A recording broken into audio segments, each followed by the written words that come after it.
Hello and welcome back to step by step study. So आज का doubt है from the topic correlation.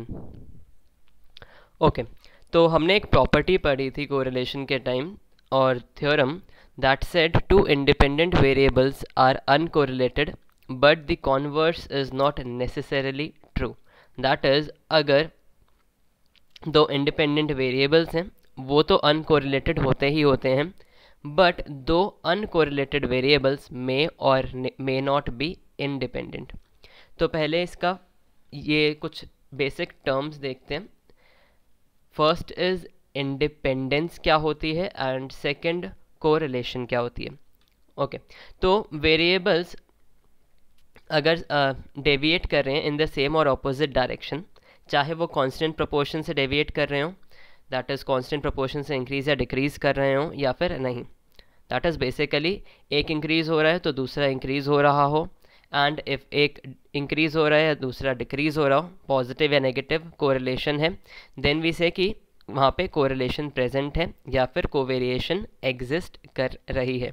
Okay, उसी के corresponding एक कॉन्सेप्ट जो इसमें आपको थ्योरम में दिख रहा होगा, ये है इंडिपेंडेंट वेरिएबल्स का। इंडिपेंडेंट वेरिएबल्स क्या होते हैं, हमने कॉन्सेप्ट पढ़ा हुआ है पहले of your dependent and independent variable, जहाँ पे हम x को कहते थे independent and y variable was dependent. ठीक है, कि y is dependent on the value of x, या फिर जो भी x की वैल्यू होगी उसके बेसिस पे हमारे y की वैल्यू आती है। बट अगर हम x की वैल्यू से इस x की वैल्यू से y की वैल्यू ना फाइंड आउट कर पाएँ, देन वी से दे आर इंडिपेंडेंट वेरिएबल्स। और you can say कि value of one of the variables gives no information regarding the value of the other variable, then they are said to be independent variables.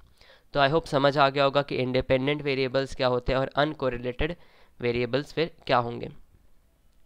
तो पहले first part देखते हैं theorem का, which says कि two independent variables are uncorrelated. Okay, तो हमें पता है पहली बात कि correlation coefficient which is r is equal to covariance of x y divided by standard deviation of x into standard deviation of y. अब अगर वेरिएबल्स इंडिपेंडेंट हैं, ठीक है, तो वो कोवेरी नहीं कर रहे या फिर उनमें कोवेरिएशन नहीं है, तो उस केस में क्या होता है, वी से कि in case of independent variables covariance x Y is equal to zero, साथ में वेरी नहीं कर रहे हैं। तो अगर कोवेरियंस ज़ीरो हो जाएगी, that implies your correlation coefficient which is covariance upon sigma x sigma y is equal to zero. तो हमने पार्ट 1 देखा कि two independent variables are uncorrelated. Okay, तो इंडिपेंडेंट के केस में क्या होगा, कोवेरियंस ज़ीरो होगी। But the converse is not necessarily true, that is, two uncorrelated variables may or may not be independent. हम अब केस देखते हैं कि they are not independent, हालांकि वो uncorrelated हैं। ओके, तो ये वाला एग्जाम्पल देखो जहाँ पे आपको x वैल्यूज़ गिवन है, y वैल्यूज़ गिवन है। x की वैल्यू है -3, -2, -1, 1, 2, 3 और करस्पॉन्डिंग y की वैल्यूज़ है 9, 4, 1, 1, 4 एंड 9। तो हम कोवेरियंस फाइंड आउट करेंगे पहले। कोवेरियंस एक्स वाई क्या होता है, covariance x Y is summation of x into Y divided by n minus X bar into Y bar, और x बार क्या है, arithmetic mean of x values and y bar is arithmetic mean of y values। तो यहाँ पे हमें x Y भी चाहिए होगा, तो हम एक्स वाई फाइंड आउट करेंगे। -3 into -9 -27 and so on, x y की वैल्यूज़ फाइंड आउट करी। जब आप इनका समेशन निकालोगे तो समेशन एक्स वाई यहाँ से आ जाएगा 0। तो फर्स्ट पार्ट हो गया 0 माइनस एक्स बार क्या होता है, summation of X upon N. Similarly Y bar क्या होता है, summation of Y upon N. तो आप एक्स बार का सम करोगे तो समेशन एक्स एक्स का सम करोगे तो समेशन एक्स आएगा 0 और summation y will come out to be 28।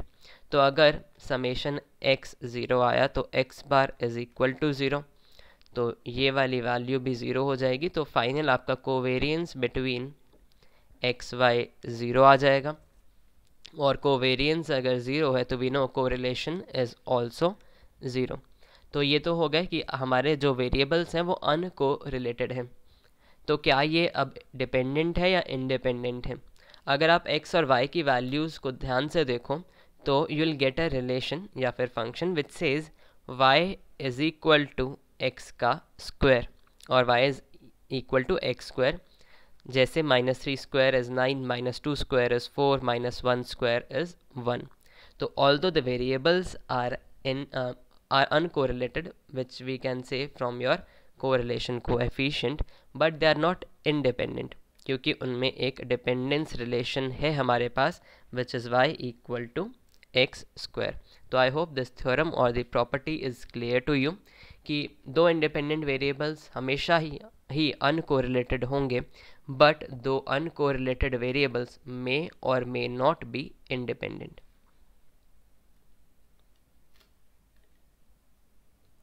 Okay, so that is all for your today's doubt session.